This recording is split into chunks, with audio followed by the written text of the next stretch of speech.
Olá, meus queridos, graça e paz. Estamos preparando mais uma devocional nesse dia e hoje o tema da nossa devocional se refere aos dias anteriores à segunda vinda de Cristo. Texto básico para a nossa devocional encontra-se em Mateus, Evangelho de Mateus, capítulo 24, versos 32 a 51. Também baseado nas meditações do pastor J.C. Ryle. Diz esse texto, Mateus 24, 32 a 51, diz assim: Aprendei, pois, a parábola da figueira. Quando já os seus ramos se renovam e as folhas brotam, sabeis que está próximo o verão. Assim também vós, quando virdes todas essas coisas, sabei que está próximo às portas. Em verdade vos digo que não passará esta geração sem que tudo isto aconteça. Passará o céu e a terra, porém as minhas palavras não passarão. Mas a respeito daquele dia e hora, ninguém sabe, nem os anjos dos céus, nem o Filho, senão o Pai. Pois assim como foi nos dias de Noé, também será a vinda do Filho do Homem. Porquanto, assim como nos dias anteriores ao dilúvio, comiam e bebiam, casavam e davam-se em casamento, até o dia em que Noé entrou na arca, e não o perceberam, senão quando veio o dilúvio e os levou a todos, assim será também a vinda do Filho do Homem. Então 2 estarão no campo, um será tomado e deixado o outro. 2 estarão trabalhando no moinho, uma será tomada e deixada a outra. Portanto, vigiai, porque não sabeis em que dia vem o vosso Senhor. Mas considerai isto: se o pai de família soubesse a que hora viria o ladrão, vigiaria e não deixaria que fosse arrombada a sua casa. Por isso, ficai também vós apercebidos, porque a hora em que não cuidais, o Filho do Homem virá. Quem é, pois, o servo fiel e prudente, a quem o Senhor confiou os seus conservos, para dar-lhes o sustento a seu tempo? Bem-aventurado aquele servo a quem seu Senhor, quando vier, achar fazendo assim. Em verdade vos digo que lhe confiará todos os seus bens. Mas, se aquele servo, sendo mau, disser consigo mesmo: meu Senhor demora-se, e passar a espancar os seus companheiros, e a comer e beber com ébrios, virá o Senhor daquele servo em dia que não o espera, e em hora que não sabe, e castigá-lo-á, lançando-lhe a sorte com os hipócritas. Ali haverá choro e ranger de dentes, diz a palavra. Meus queridos, no capítulo 24 de Mateus, inicia-se aqui um trecho repleto de profecias relatadas pelo Senhor Jesus, das quais grande parte ainda não foi cumprida. Trata-se, na verdade, de profecias que deveriam ser profundamente interessantes para todos os verdadeiros crentes. Tudo começa quando os discípulos se aproximaram de Jesus para lhes mostrar aquelas esplêndidas construções do Templo de Jerusalém. Então, para a surpresa deles, Jesus lhes garante que tudo aquilo estava prestes a ser destruído. Aí, já no Monte das Oliveiras, os discípulos então perguntam a Jesus: dize-nos, quando sucederão estas coisas? E que sinal haverá da tua vinda e da consumação do século? Então é nessa petição que encontramos a chave para a compreensão das profecias, que abrangem 3 pontos: a destruição de Jerusalém, a segunda vinda de Cristo e o fim do mundo. E nossa meditação de hoje se dará então sobre os dias anteriores à segunda vinda de Cristo, com base no texto que lemos. Vejamos então quais lições podemos extrair desse texto. O primeiro assunto, meus queridos, a requerer nossa atenção nestes versículos é o horrendo quadro que esses versículos nos dão sobre o estado do mundo quando o Senhor Jesus voltar. Sabe, o mundo não terá sido convertido quando Cristo voltar. Não. Não devemos esperar por um reino de paz universal, felicidade e prosperidade antes que o fim aconteça. Se estamos esperando por essa bonança, ficaremos todos desiludidos. Nosso Senhor nos manda esperar, sabe por quê? Por guerras, fomes, terremotos, perseguições, pandemias como essa que estamos vivendo hoje. Então, é inútil esperar pela paz enquanto o príncipe da paz não retornar. Nosso Senhor nos manda ficar na expectativa do aparecimento de falsos profetas, da multiplicação da iniquidade e do esfriamento do amor de quase todas as pessoas. Os dias anteriores à volta de Cristo, meus queridos, serão tempos difíceis. O mundo será encontrado nas mesmas condições em que estava no dia do dilúvio, diz o texto.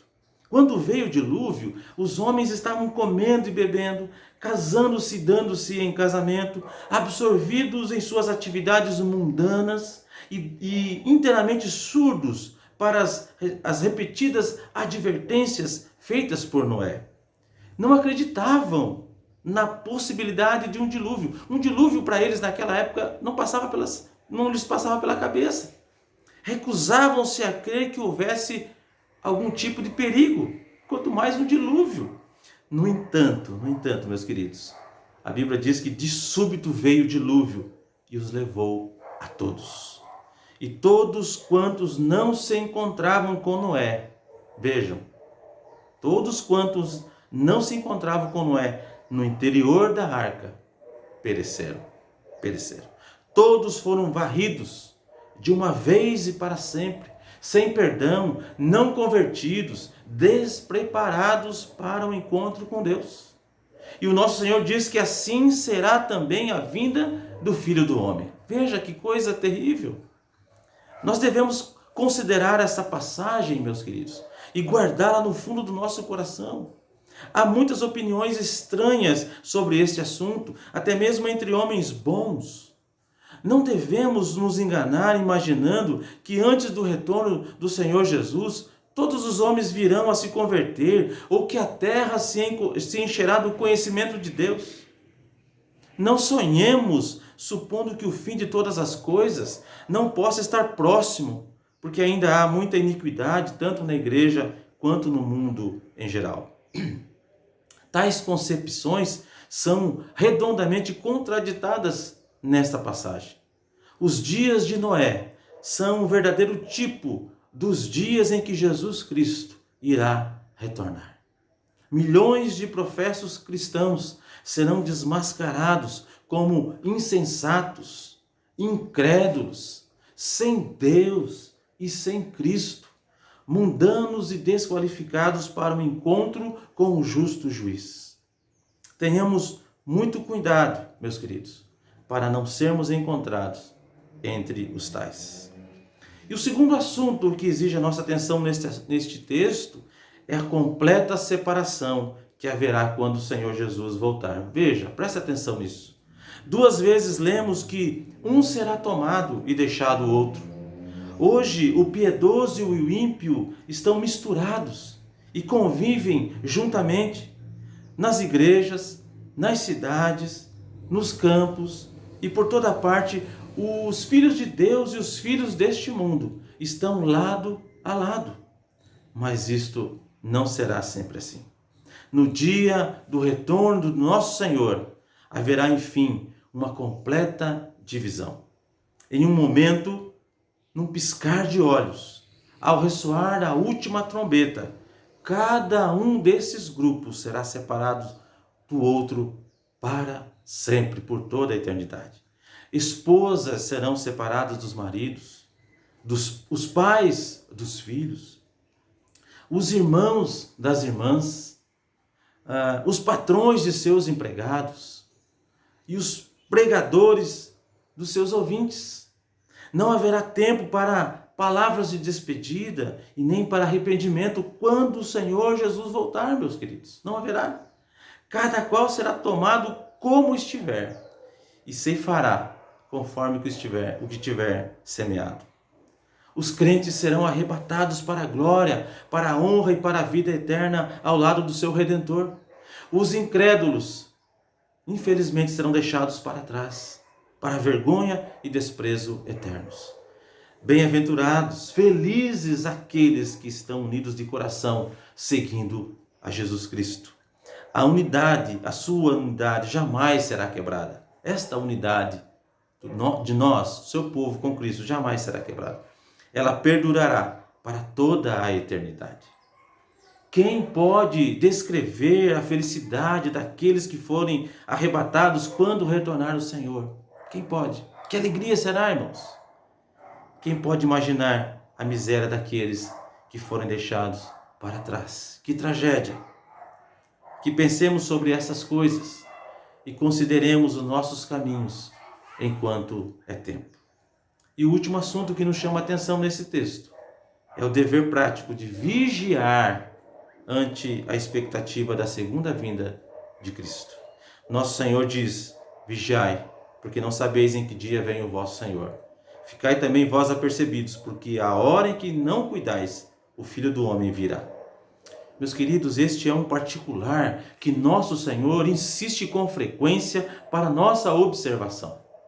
Dificilmente encontramos Jesus aludindo à sua segunda vinda, sem acrescentar uma recomendação: vigiai. Ele conhece a dormência de nossa própria natureza. Ele sabe quão rapidamente nos esquecemos dos assuntos mais solenes da fé cristã. Ele sabe quão incessantemente Satanás trabalha para obscurecer a gloriosa doutrina da segunda vinda. Ele nos equipa de exortações poderosas para examinar o coração, para que estejamos alertas, a fim de não sofrermos ruína eterna. Que todos nós possamos dar ouvidos a essas exortações, meus queridos. Os verdadeiros cristãos devem viver como atalaias. O dia do Senhor virá como um ladrão à noite. Os crentes deveriam esforçar-se por estar sempre de prontidão. Deveriam comportar-se como sentinelas de um exército em território inimigo. Deveriam tomar a resolução de, pela graça de Deus, não dormir em seus postos. Há um texto do apóstolo Paulo que merece a nossa consideração aqui. Ele diz assim, escrevendo aos Tessalonicenses, na sua primeira carta, no capítulo 5, verso 6, ele diz assim: assim, pois, não durmamos como os demais. Veja, pelo contrário, vigiemos e sejamos sóbrios, diz Paulo. Os verdadeiros cristãos devem viver como bons servos, cujo Senhor acha-se ausente. Devem esforçar-se para estar sempre prontos para o retorno do seu Senhor. Jamais devem ceder ante o pensamento de: meu Senhor demora-se. Eles devem procurar manter-se em uma atitude de mente e coração que possa, de uma vez, dar-lhe uma recepção calorosa e cheia de amor, não importa o momento em que ele venha.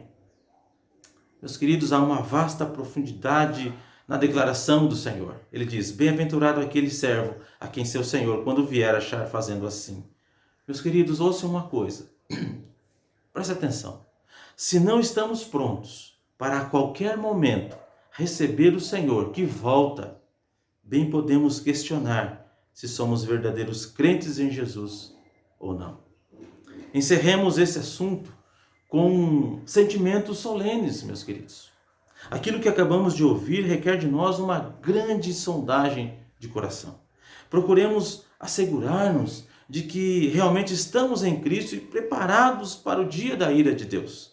Esforcemo-nos por viver de maneira a sermos declarados benditos naquele dia final e não sermos lançados fora para sempre. E não menos importante, apaguemos de nossa mente a ideia generalizada de que a profecia ainda não cumprida é algo para a especulação e não para a vida prática. Ora, se essas coisas não são para a vida prática, então simplesmente não existe religião prática.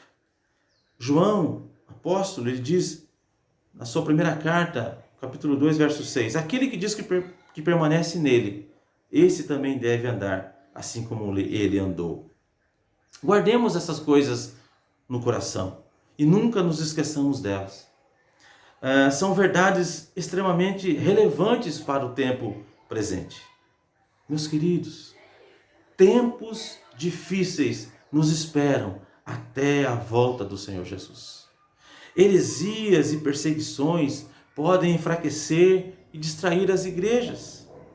Meus queridos, muitos dos nossos jovens e até adultos também, já experientes, infelizmente ainda não conseguem perceber a gravidade do momento que estamos vivendo.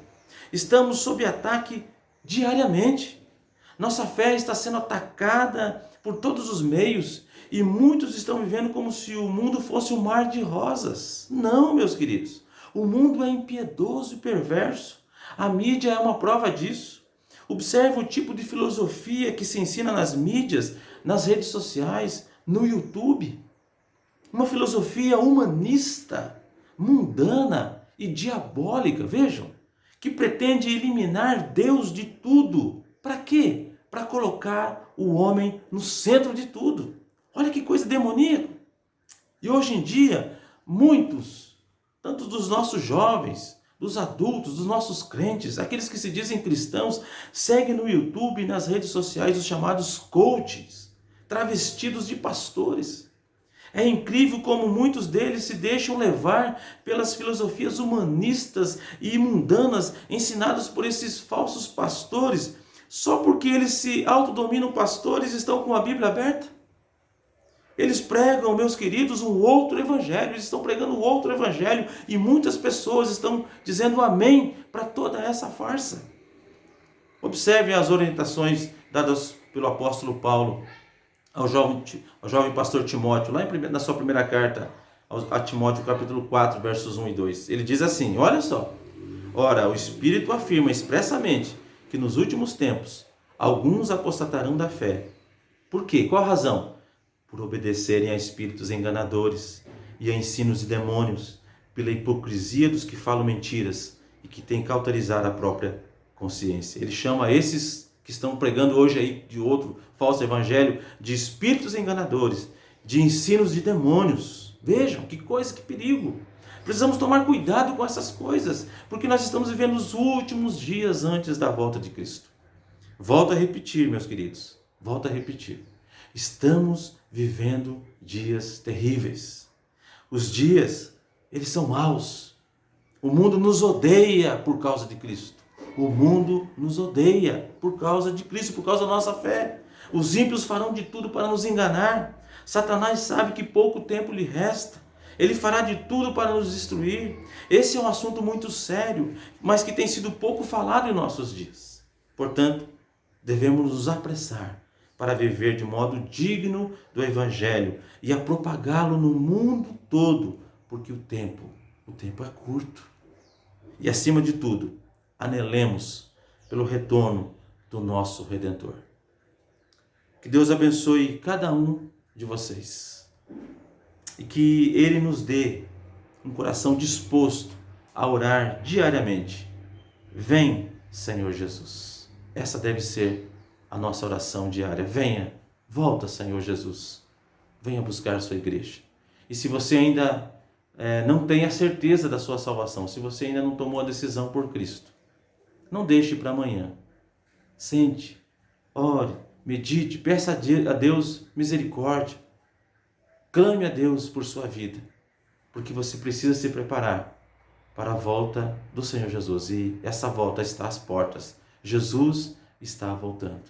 Que Deus te dê entendimento para compreender essas coisas, essas verdades benditas extraídas da palavra de Deus. E assim que Ele te abençoe.